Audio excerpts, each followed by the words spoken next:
أشهد أن لا إله إلا الله وحده لا شريك له وأشهد أن محمدا عبده ورسوله أما بعد فأعوذ بالله من الشيطان الرجيم بسم الله الرحمن الرحيم الحمد لله رب العالمين الرحمن الرحيم مالك يوم الدين إياك نعبد وإياك نستعين اهدنا الصراط المستقيم صراط الذين أنعمت عليهم غير المغضوب عليهم ولا الضالين قل إنما أنا بشر مثلكم يوحى إلي أنما إلهكم إله واحد فمن كان يرجو لقاء ربه فليعمل عملا صالحا ولا يشرك بعبادة ربه أحدا۔ الکہف آیت 111۔ کہہ دے کہ میں تو محض تمہاری طرف ایک بشر ہوں، میری طرف وحی کی جاتی ہے کہ تمہارا معبود بس ایک ہی معبود ہے، بس جو کوئی اپنے رب کی لقاء چاہتا ہے وہ بھی نیک عمل بجا لائے اور اپنے رب کی عبادت میں کسی کو شریک نہ ٹھہرائے۔ قرآن مجید کے مطالعہ سے معلوم ہوتا ہے کہ اللہ تعالیٰ کے مامورین کا اولین مقصد یہ ہوتا ہے کہ توحید کا پیغام انسانوں کو پہنچایا جائے، تا لوگ پہچانیں کہ ان کا ایک رب ہے جو ہر شے کا پیدا کرنے والا ہے، جو اپنی مخلوق انسانوں سے محبت کرتا ہے اور چاہتا ہے کہ انسان بھی اس سے ایک سچا اور زندہ تعلق قائم کرنے کے لیے ہمہ وقت کوشاں رہیں۔ اللہ تعالیٰ سے سچا اور زندہ تعلق تبھی ممکن ہے کہ جب انسان اللہ تعالیٰ کو ہی معبود مانے اور انشراح صدر سے اللہ تعالیٰ کی فرما برداری کا اقرار زبان سے بھی کرے اور انسان کے اعمال بھی خالص فرما برداروں والے ہوں۔ اللہ تعالیٰ کے پیغمبر سب سے پہلے اپنی خالص فرما برداری کا اقرار کرتے ہیں اور اپنے اقرار کا عملی نمونہ پیش کرتے ہیں تاکہ مومنین کے لیے مشعل راہ بن جائیں۔ چنانچہ فرمایا قل انی امرت ان اعبد اللہ مخلصا لہ الدین، تو کہہ دے کہ مجھے حکم دیا گیا ہے کہ میں اللہ کی اس طرح عبادت کروں کہ اطاعت صرف اسی کے لیے مخصوص کر دوں۔ وَأُمِرْتُ لِأَنْ أَكُونَ أَوَّلَ الْمُسْلِمِينَ، اور مجھے حکم دیا گیا ہے کہ میں فرما برداروں میں سے اول درجے کا فرما بردار بنوں۔ توحید خالص کے قیام کے لیے انتھک کوشش کرنا تمام انبیاء کا مقصد خاص رہا ہے۔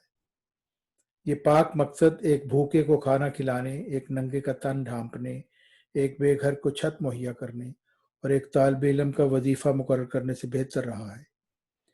اسی لیے اللہ تعالیٰ کے کسی نبی نے کوئی NGO نہیں بنائی، بلکہ اپنی تمام کوششیں اور جملہ صلاحیتیں انسانوں کو ان کے رب کے قریب کرنے میں صرف کر دی، جو سب کا مالک و خالق ہے، جو رب العالمین ہے۔ ایسا کیوں ہوا؟ مالک حقیقی سے انسان کی پہچان کرانا کیوں ایسا مقدس فریضہ ہے، جو ایک بھوکے کو کھانا کھلانے، ایک ننگے کا تن ڈھانپنے، ایک بے گھر کو چھت مہیا کرنے سے بھی زیادہ عظیم ہے۔ غور کرنے سے معلوم ہوتا ہے کہ انسان کی دو قسم کی بنیادی ضروریات ہیں، ایک جسمانی اور ایک روحانی۔ ہماری جسمانی ضروریات کا تعلق اس دنیا سے ہے جس میں ہم ایک بدن کے ساتھ جیتے ہیں، اور اس بدن کے کچھ تقاضے ہیں جو پورے کیے بغیر ہم جی نہیں سکتے۔ جب ہم دنیا میں جی رہے ہوتے ہیں تو ہماری روح بدن میں پوشیدہ ہوتی ہے، اور ہمیں اپنی بدنی ضروریات کو پورا کرنے سے ہی فرصت نہیں ملتی کہ ہم روح کی ضروریات کی طرف بھی دھیان دے سکیں۔ ہم اپنی نادانی میں اپنی بدنی ضروریات اور جسمانی لذات کے حصول میں ایسے منہمک ہو جاتے ہیں کہ ہمیں اپنی روح کے تقاضے یاد ہی نہیں رہتے۔ حالانکہ دنیاوی بدنی زندگی تو بہت ہی قلیل ہے، مگر روحانی زندگی ایک ابدی زندگی ہے۔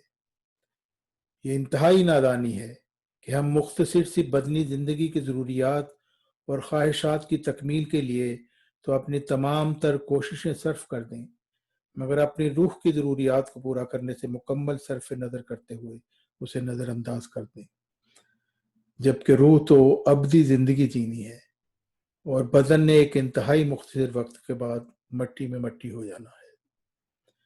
اس زیاں کا شدید احساس ہمیں اس وقت ہوگا جب مرنے کے بعد ہماری آنکھ عالم ارواح میں کھلے گی اور وہ دنیا ہمارے لیے قطعی طور پر اجنبی ہوگی، اور پچھتاوے کا احساس ہی ہمارے لیے جہنم کی آگ بن جائے گا، کیونکہ غیر تربیت یافتہ روح اپنے خالق سے ملنے کا سفر کا آغاز نہیں کر سکے گی اور روحانی درد میں مبتلا ہو جائے گی۔ اس لیے اللہ تعالیٰ کے مرسلین انسانوں کو ان کے رب سے ملانے کے لیے اور روح کی تربیت کرنے کے لیے مبعوث ہوتے ہیں، اور یہ اس رحیم و کریم اللہ تعالیٰ کے بندے سے محبت کی وجہ سے ہوتا ہے، کیونکہ وہ نہیں چاہتا کہ انسان خسارے میں رہے اور روح کے عذاب میں مبتلا ہو، اس لیے پے در پے اپنے مرسلین انسانوں کی ہدایت کے لیے بھیجتا ہے، جو بلا اجرت انسانوں کو حق کی تعلیم دیتے ہیں اور اپنی قوم کے ہاتھوں دکھ اور تکلیفیں اٹھاتے ہیں، مگر ہدایت دینے کے کام سے ایک ذرہ برابر بھی پیچھے نہیں ہٹتے۔ اس لیے کہ اگر انسان اپنے رب کو پہچان لے اور اس سے ایک زندہ تعلق قائم کر لے تو اس کی تمام جسمانی اور روحانی ضروریات کو پوری کرنے پر اللہ تعالیٰ پوری طرح قادر ہے۔ وہ بھوکے کو کھانا دینے، ننگے کو کپڑا مہیا کرنے پر اور بے گھر کو چھت عطا فرمانے پر پوری طرح قادر ہے۔ مغالید السماوات والارض اسی کے پاس ہے، جنود السماوات والارض اسی کے قبضہ میں ہے، یعنی تمام جہانوں کے خزانوں کی چابیاں اس کے پاس ہیں اور تمام لشکروں کا سپہ سالار وہی ہے۔ جس امر کا بھی وہ ارادہ کرے اسے انجام تک پہنچانے میں پوری طرح قادر ہے۔ وہ وہاب ہے، بہت عطا فرمانے والا، وہ سچا بادشاہ ہے، بادشاہوں کا بادشاہ، شہنشاہوں کا شہنشاہ، وہ سخی اور کریم ہے، سب کے لیے رحمت اور رزق کے دروازے کھولنے والا فتاح ہے، وہ صابر ہے، انسانوں کی پے در پے نافرمانیوں کو دیکھتا ہے اور برداشت کرتا ہے اور سزا دینے میں سست ہے، وہ عادل اور منصف ہے، حقدار کو حق عطا کرنے والا ہے، وہ قادر ہے، وہ بے نیاز ہے اور طاقت رکھتا ہے کہ انسان کو اتنا عطا فرمائے کہ اسے بے نیاز کر دے۔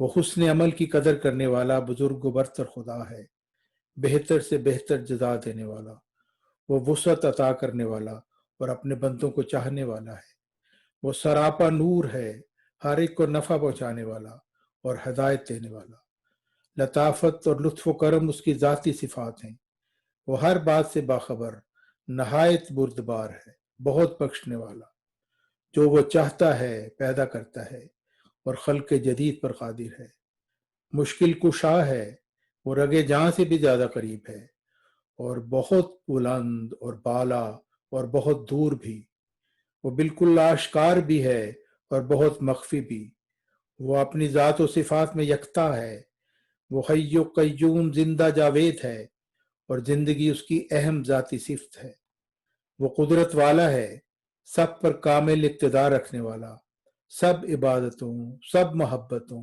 سب تعریفوں، سب عبادتوں کے لائق وہی ہے، وہ صاحب جلال اور بہت کرم فرمانے والا ہے، وہ قادر مطلق ہے، جس کی قربت سے محرومی کے خوف سے اس کے بندے ڈرتے رہتے ہیں اور جس کے کرم کی امید میں اس ذوالجلال والاکرام رب کے وجہ کریم کی طرف تکتے رہتے ہیں۔ اب ہر ذی عقل انسان خود یہ فیصلہ کر سکتا ہے کہ ایسے بے مثال آقا سے کون نادان دور رہنا پسند کرے گا، جو انسان کی تمام مشکلوں کو حل کرنے پر پوری قدرت رکھتا ہے۔ پھر اللہ تعالیٰ کے مرسلین ایسے لوگوں کو اپنے گرد اکٹھے کرتے ہیں جو اللہ تعالیٰ سے خاص محبت رکھتے ہیں اور اس کی فرما برداری میں پیش ہوتے ہیں، اور اللہ تعالیٰ کی محبت کو پانے کے لیے اس کی مخلوق سے بھی محبت رکھتے ہیں، اور ایک ایسا معاشرہ وجود میں آ جاتا ہے جس میں ایک دوسرے کا درد محسوس کیا جاتا ہے، اور پھر ایسے معاشرے میں کوئی بے گھر، کوئی بھوکا ننگا نہیں ہوتا، اور انسان کی جسمانی ضروریات بھی پوری ہوتی ہیں اور اس کی روحانی ضروریات بھی پوری ہوتی ہیں۔ دنیا میں بھی ان کو حسنات ملتی ہیں اور آخرت میں بھی حسنات ملتی ہیں، اور جنتان یعنی 2 جنتوں کی نوید انہیں دی جاتی ہے۔ حضرت مرزا غلام احمد مسیح موعود و مہدی موعود علیہ السلام بھی تمام مرسلین کی طرح توحید خالص کو دنیا میں پھیلانے کے لیے آئے، اور آپ نے اللہ تعالیٰ کی نہاں در نہاں ہستی کو آسان الفاظ میں کھول کر بیان فرما دیا، تاکہ ایک کم فہم انسان بھی یہ سمجھ سکے کہ ہمارا واحد و یگانہ خدا کیسی عظیم اور بزرگ ہستی ہے۔ توحید خالص کو دنیا میں پھیلانے کے لیے آپ کے متاخر دل میں اللہ تعالیٰ نے ایک شمع فروزاں فرمائی تھی۔ چنانچہ آپ فرماتے ہیں، میں ہر دم اس فکر میں ہوں کہ ہمارا اور نصارہ کا کسی طرح فیصلہ ہو جائے۔ میرا دل مردہ پرستی کے فتنہ سے خون ہوتا جاتا ہے۔ میں کبھی کا اس غم سے فنا ہو جاتا اگر میرا مولا اور میرا قادر توانا مجھے تسلی نہ دیتا کہ آخر توحید کی فتح ہے۔ غیر معبود ہلاک ہوں گے اور جھوٹے خدا اپنی خدائی کے وجود سے منقطع کیے جائیں گے۔ مریم کی معبودانہ زندگی پر موت آئے گی اور نیز اس کا بیٹا اب ضرور مرے گا۔ خدا قادر فرماتا ہے کہ اگر میں چاہوں تو مریم اور اس کے بیٹے عیسیٰ اور تمام زمین کے باشندوں کو ہلاک کروں، سو اب اس نے چاہا ہے کہ ان دونوں کی جھوٹی معبودانہ زندگی کو موت کا مزہ چکھاوے، سو اب دونوں مریں گے، کوئی ان کو بچا نہیں سکتا، اور وہ تمام خراب استعدادیں بھی مریں گی جو جھوٹے خداؤں کو قبول کر لیتی تھی۔ نئی زمین ہوگی اور نیا آسمان ہوگا۔ اب وہ دن نزدیک آتے ہیں کہ جو سچائی کا آفتاب مغرب کی طرف سے چڑھے گا اور یورپ کو سچے خدا کا پتہ لگے گا، اور بعد اس کے توبہ کا دروازہ بند ہوگا، کیونکہ داخل ہونے والے بڑے زور سے داخل ہو جائیں گے، اور وہی باقی رہ جائیں گے جن کے دل پر فطرت سے دروازے بند ہیں اور نور سے نہیں بلکہ تاریکی سے محبت رکھتے ہیں۔ مجموعہ اشتہارات، مورخہ 14 جنوری 1897، جلد 2۔ پھر حضرت مسیح موعود مزید فرماتے ہیں، جس خدا کی طرف ہمیں قرآن شریف نے بلایا ہے اس کی یہ صفات لکھی ہیں: هو اللہ الذی لا الہ الا هو عالم الغیب والشہادہ هو الرحمن الرحیم مالک یوم الدین الملک القدوس السلام المؤمن المہیمن العزیز الجبار المتکبر هو اللہ الخالق البارئ المصور له الاسماء الحسنى یسبح له ما فی السماوات والارض وهو العزیز الحکیم علی کل شیء قدیر رب العالمین الرحمن الرحیم مالک یوم الدین اجیب دعوت الداع اذا دعان الحی القیوم قل هو اللہ احد اللہ الصمد لم یلد ولم یولد ولم یکن له کفوا احد۔ یعنی وہ خدا جو وحدہ لا شریک ہے، جس کے سوا کوئی بھی پرستش اور فرما برداری کے لائق نہیں۔ یہ اس لیے فرمایا کہ اگر وہ لا شریک نہ ہو تو شاید اس کی طاقت پر دشمن کی طاقت غالب آ جائے۔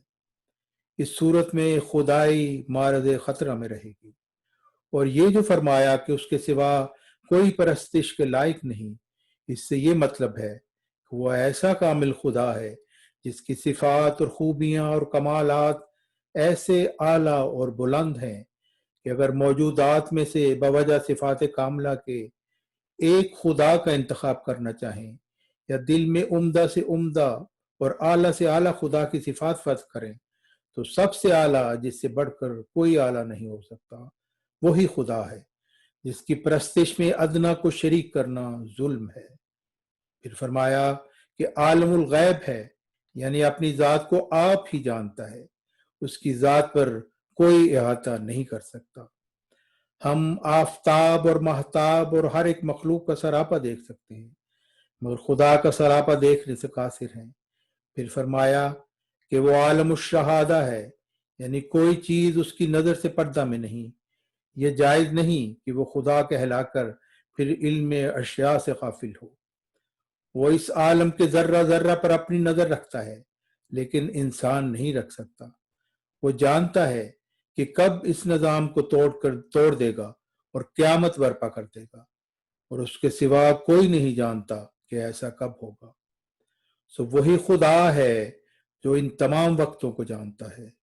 پھر فرمایا هو الرحمن، یعنی وہ جانداروں کی ہستی اور ان کے اعمال سے پہلے محض اپنے لطف سے، نہ کسی غرض سے اور نہ کسی عمل کی پاداش میں ان کے لیے سامان راحت میسر کرتا ہے، جیسا کہ آفتاب اور زمین اور دوسری تمام چیزوں کو ہمارے وجود اور ہمارے اعمال کے وجود سے پہلے ہمارے لیے بنا دیا۔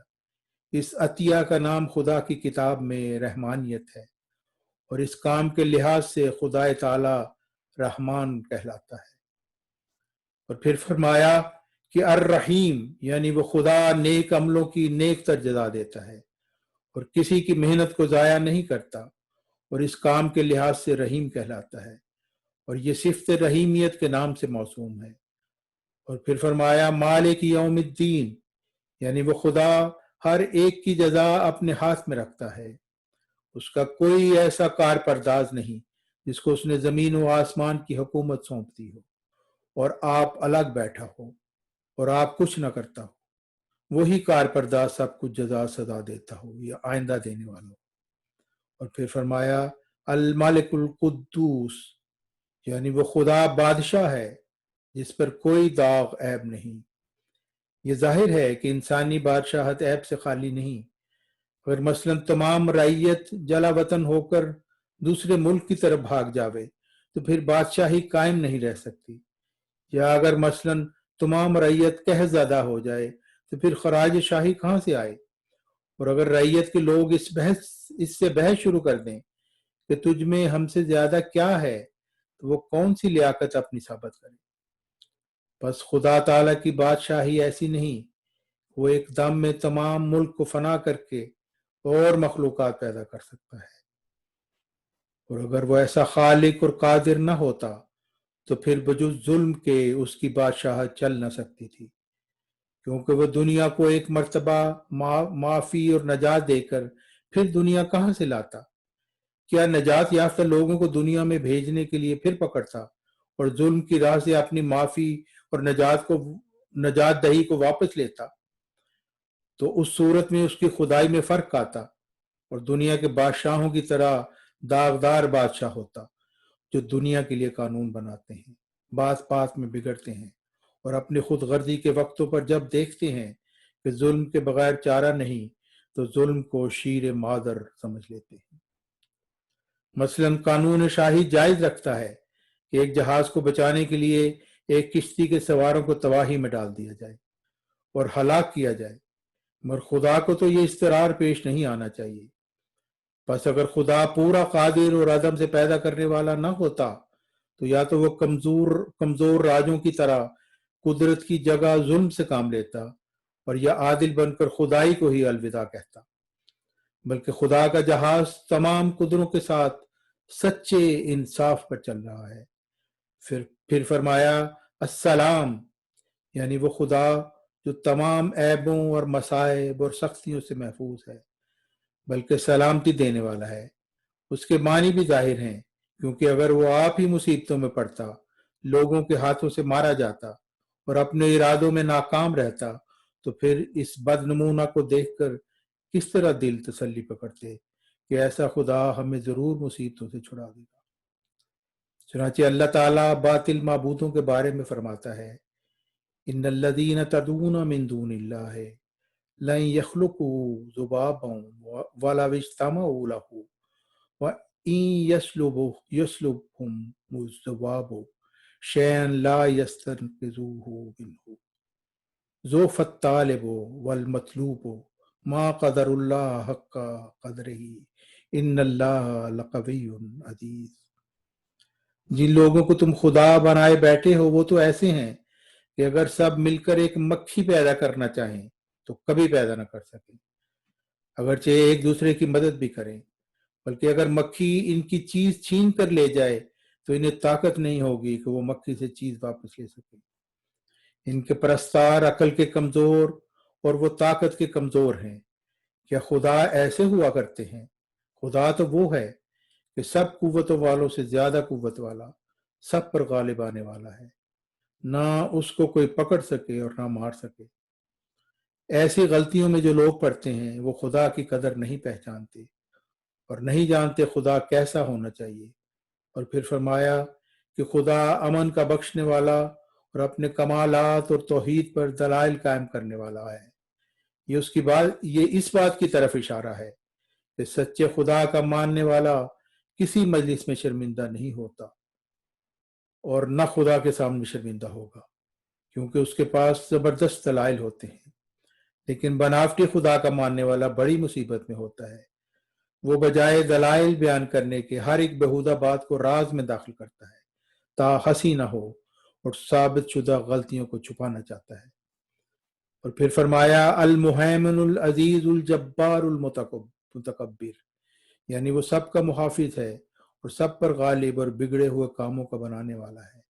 اس کی ذات نہایت ہی مستغنی ہے۔ اور فرمایا هو اللہ الخالق البارئ المصور له الاسماء الحسنى، یعنی وہ ایسا خدا ہے کہ جسموں کا بھی پیدا کرنے والا اور روحوں کا بھی پیدا کرنے والا، رحم میں تصویر کھینچنے والا، تمام نیک نام جہاں تک خیال میں آ سکیں سب اسی کے نام ہیں۔ اور پھر فرمایا یسبح له ما فی السماوات والارض وهو العزیز الحکیم، یعنی آسمان کے لوگ بھی اس کے نام کو پاکی سے یاد کرتے ہیں اور زمین کے لوگ بھی۔ اس آیت میں اشارہ فرمایا کہ آسمانی اجرام میں آبادی ہے تو وہ لوگ بھی پابند خدا کی ہدایتوں کے ہیں۔ پھر فرمایا علی کل شیء قدیر، یعنی خدا بڑا قادر ہے۔ یہ پرستاروں کے لیے تسلی ہے، کیونکہ اگر خدا عاجز ہو اور قادر نہ ہو تو ایسے خدا سے کیا امید رکھیں۔ اور پھر فرمایا رب العالمین الرحمن الرحیم مالک یوم الدین اجیب دعوت الداعی اذا دعان، یعنی وہی خدا ہے جو تمام عالموں کا پرورش کرنے والا، رحمان اور رحیم اور جزا کے دن کا آپ مالک ہے۔ اس اختیار کو کسی کے ہاتھ میں نہیں دیا، ہر ایک پکارنے والے کی پکار کو سننے والا اور جواب دینے والا، یعنی دعاؤں کو قبول کرنے والا۔ اور پھر فرمایا الحی القیوم، یعنی ہمیشہ رہنے والا اور تمام جانوں کی جان اور سب کے وجود کا سہارا۔ یہ اس لیے کہا کہ وہ ازلی ابدی نہ ہو تو اس کی زندگی کے بارے میں بھی دھڑکا رہے گا کہ شاید ہم سے پہلے فوت نہ ہو جائے۔ اور پھر فرمایا کہ وہ خدا اکیلا خدا ہے، نہ وہ کسی کا بیٹا اور نہ کوئی اس کا بیٹا، اور نہ کوئی اس کے برابر نہ کوئی اس کا ہمجنس۔ اسلامی اصول کی فلسفی، صفحہ 376۔ توحید خالص کے قیام کے لیے ایسی بے قراری حضرت مسیح موعود علیہ السلام کے دل میں تھی کہ اللہ تعالیٰ نے ایک الہامی پیشگوئی میں آپ کو ایک ذکی غلام کی خبر عطا فرمائی جو ذہین و فہیم ہوگا، جو قمر الانبیاء اور فخر الرسل ہوگا۔ اور آپ کو الہام کے ذریعہ فرمایا گیا نبیوں کا چاند آئے گا اور تیرا کام پورا ہو جائے گا، یعنی تیرے توحید خالص کے پھیلانے کا عظیم مقصد اس موعود ذکی غلام کی بعثت سے پورا ہو جائے گا، جس کی بعثت کے متعلق اللہ تعالیٰ نے فرمایا کان اللہ نزل من السماء، یعنی اس کا آنا ایسا ہوگا گویا خدا زمین پر اتر آیا۔ چنانچہ ان الہی پیشگوئیوں کے مصداق بن کر حضرت عبد الغفار علیہ السلام کا ظہور ہوا، اور اللہ تعالیٰ نے اپنے وعدہ کے مطابق آپ کو ایک عظیم نظریہ نیکی خدا ہے ودیت فرمایا، جس میں اللہ تعالیٰ کی بزرگ ہستی کے ایسے پہلوؤں کو بے نقاب کیا گیا ہے کہ ہر درد دل رکھنے والا قاری اللہ تعالیٰ کی عظیم ہستی کا نظارہ اپنی مادی آنکھوں سے کر سکے، یعنی اعلیٰ انتہائی ہماگیر حق کا نظریہ جو النظریات ہے۔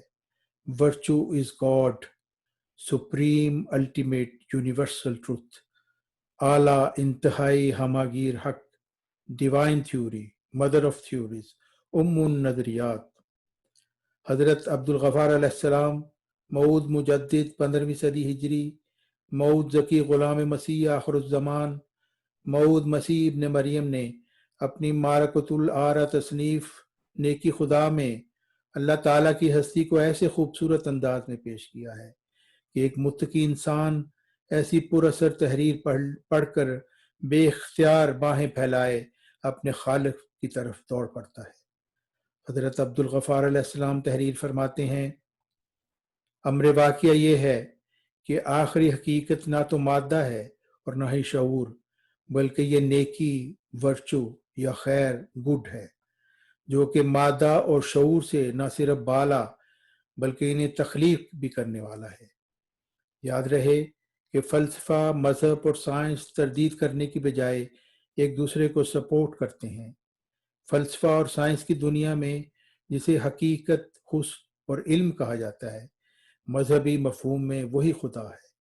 یہ تمام نام حقیقت، حسن، علم اور خدا ایک ہی سچ کی طرف اشارہ کرتے ہیں، جو کہ اعلیٰ، انتہائی، ہماگیر حق ہے، supreme ultimate universal truth. Science اور روایتی فلسفہ کی بنیاد عقل اور مشاہدہ پر ہے، جبکہ مذہب کی بنیاد ایمان اور وحی پر ہے۔ ایک اور جگہ اللہ تعالیٰ فرماتا ہے، ان اللہ ربی و ربکم فاعبدوہ ھذا صراط مستقیم۔ آل عمران آیت 52۔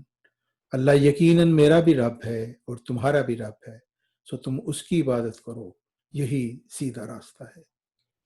اس آیت میں اللہ تعالیٰ نے واضح فرما دیا کہ وہ سب کا آقا ہے اور بنی نوع انسان کا واحد مقصد اس کو پہچاننا اور اس کی عبادت کرنا ہے۔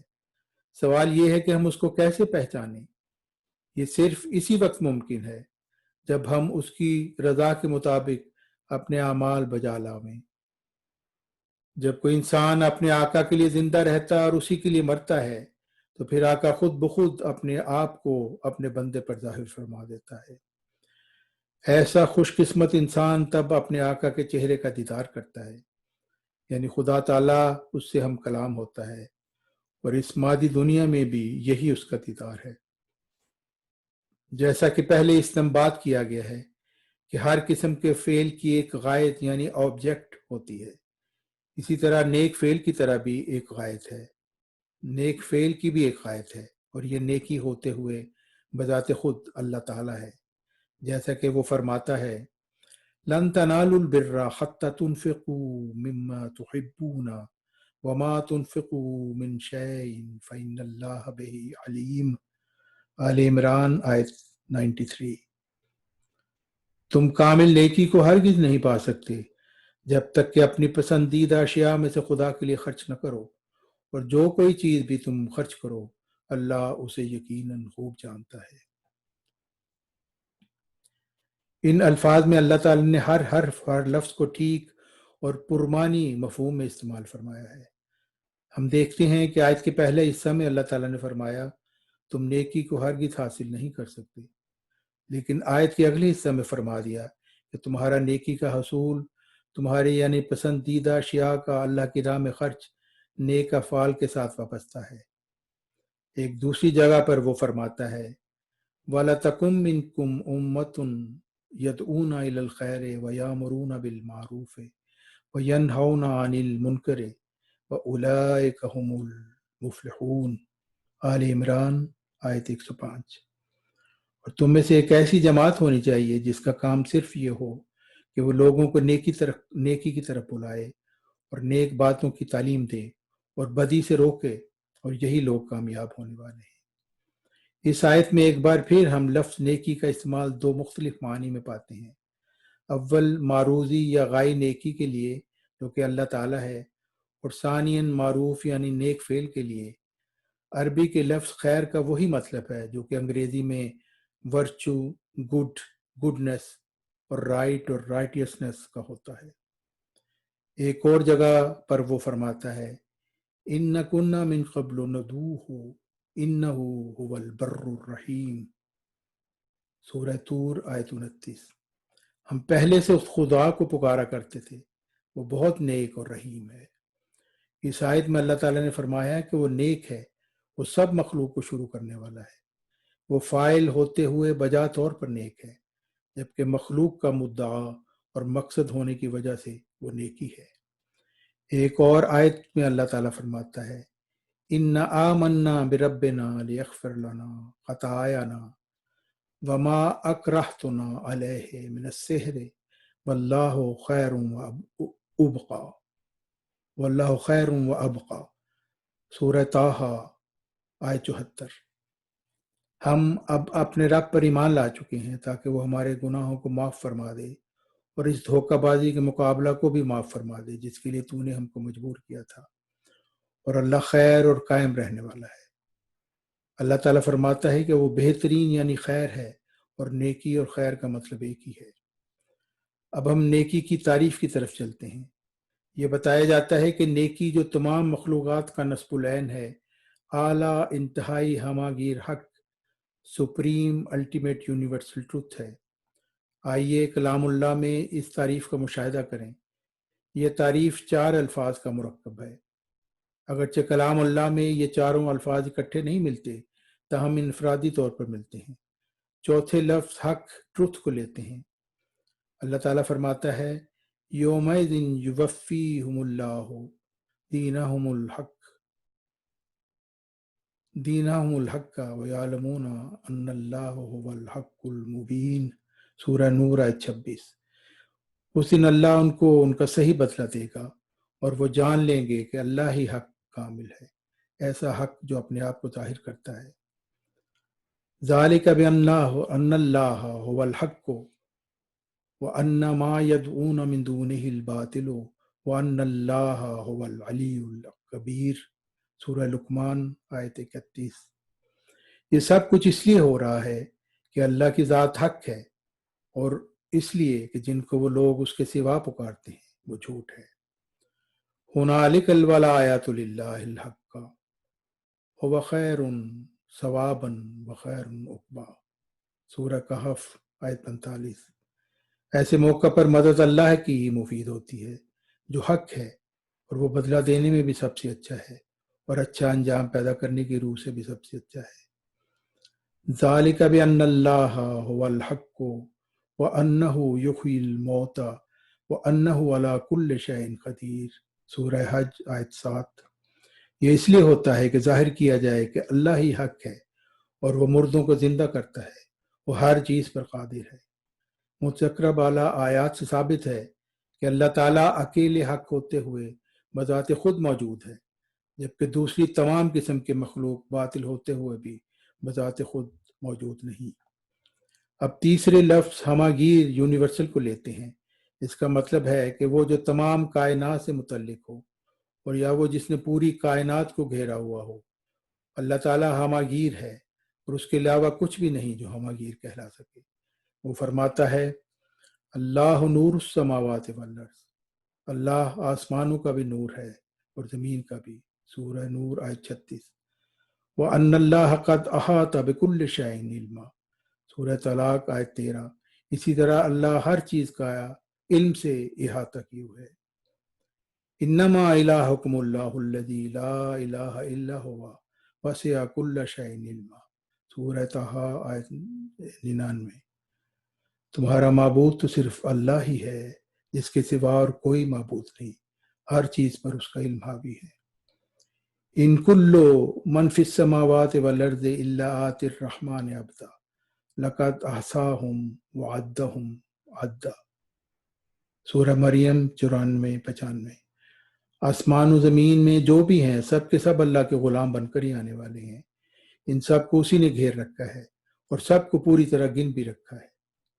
اب دوسرے لفظ انتہائی یعنی الٹیمیٹ کو لیتے ہیں۔ اللہ تعالیٰ فرماتا ہے وَأَنَّ إِلَىٰ رَبِّكَ الْمُنتَهَىٰ، سورہ نجم آیت 43۔ اور یقیناً تیرے پروردگار کی طرف انتہا ہے۔ اللہ تعالیٰ انتہائی ہے۔ انتہائی کا مطلب ہے وہ جو آخری ہو اور سب سے زیادہ واضح ہو۔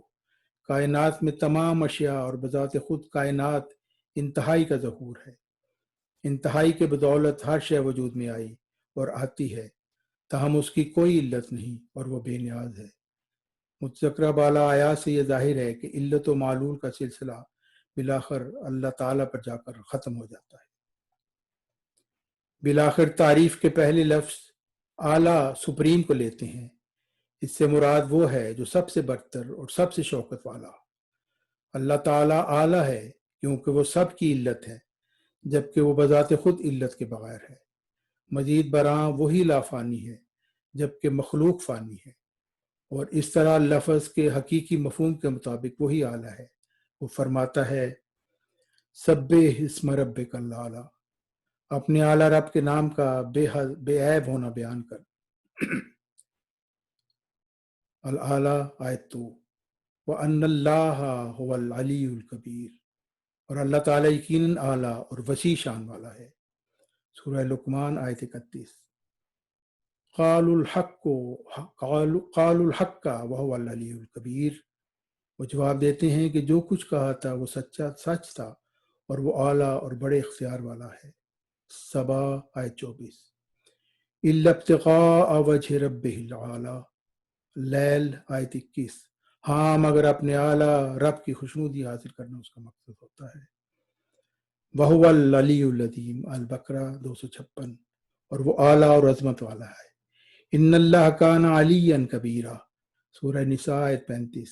یقیناً اللہ اعلیٰ اور بڑا ہے۔ متذکرہ بالا آیات میں اللہ تعالیٰ نے اس سوال کا جواب کہ اللہ تعالیٰ کیا ہے بہت اچھی طرح دیا ہے، اور اس سے ثابت ہوتا ہے کہ وہ اعلیٰ انتہائی ہمہ گیر حق ہے، اور وہی انسانی زندگی کا مقصد ہے۔ ہمیں اس کا عرفان حاصل کرنا اور اس کی عبادت کرنی چاہیے۔ ہمیں اسی پر ایمان لانا اور اسی کی صفات اختیار کرنی چاہیے، جیسا کہ وہ فرماتا ہے صبغۃ اللہ ومن احسن من اللہ صبغۃ ونحن لہ عابدون، البقرہ آیت 139۔ ہم اللہ تعالیٰ کا رنگ اختیار کریں گے، اور رنگ صفات میں اللہ تعالیٰ کے رنگ سے بہتر رنگ کس کا ہو سکتا ہے، اور ہم اسی کی عبادت کرنے والے ہیں۔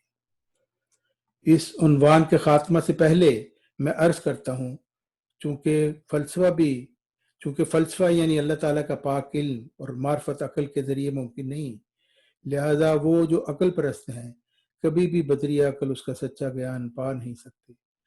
سچا فلسفہ صرف اور صرف اللہ تعالیٰ کے پاک کلام میں موجود ہے۔ ضرورت اس بات کی ہے کہ ہم اللہ تعالیٰ سے مدد مانگتے ہوئے اس کا عرفان پانے کی کوشش تو کریں۔ امت محمدیہ ایک انتہائی خوش نصیب امت ہے جنہیں قرآن عظیم بخشا گیا، جس میں اسلام کی فتح اور کامیابی کے پورے سامان موجود ہیں۔ اگر ہم کوشش ہی نہ کریں تو یہ ہماری اپنی بد نصیبی ہے، نہ کہ ہمارے پیارے نبی صلی اللہ علیہ وسلم کا کوئی قصور۔ غلام مسیح الزمان صفحہ 328 تا 332۔ پیارے مسلمان بھائیوں، اے عاشقان خاتم النبیین رسول اکرم حضرت محمد مصطفیٰ صلی اللہ علیہ وسلم، جان لو کہ سب تعریفوں، سب محبتوں اور سب عبادتوں کے لائق ایک ہی ہے، وہی ہمارا آسمانی باپ۔ اگر ایسے حسین آقا رب العالمین اعلیٰ انتہائی ہمہ گیر حق کا قرب چاہتے ہو تو اس کے مرسلین پر سچا ایمان لاؤ۔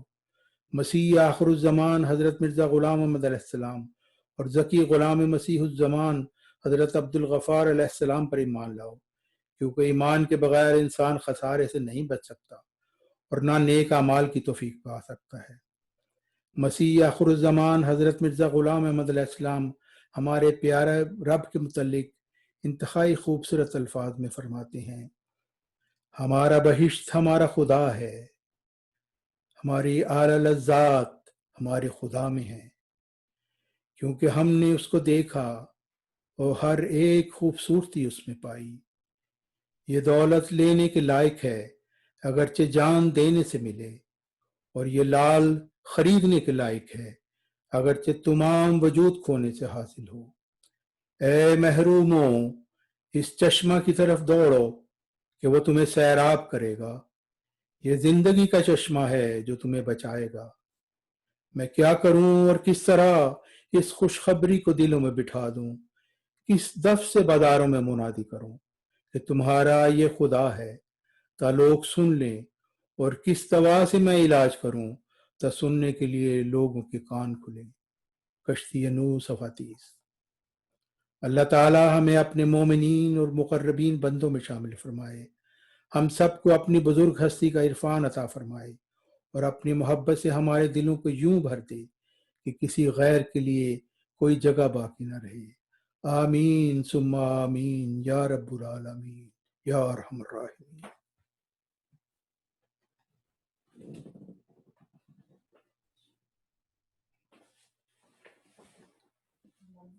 الحمد للہ نحمده ونستعینه ونستغفره ونؤمن به ونتوکل علیہ ونعوذ باللہ من شرور انفسنا ومن سیئات اعمالنا، من يهده الله فلا مضل له ومن يضلل فلا هادي له ومن يضلل فلا هادي له، ونشهد ان لا اله الا الله وحده لا شريك له ونشهد ان محمدا عبده ورسوله۔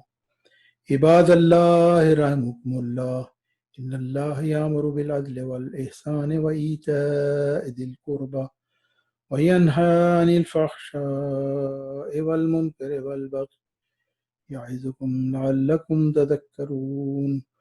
اذکروا اللہ یذکرکم وادعوہ یستجب لکم ولذکر اللہ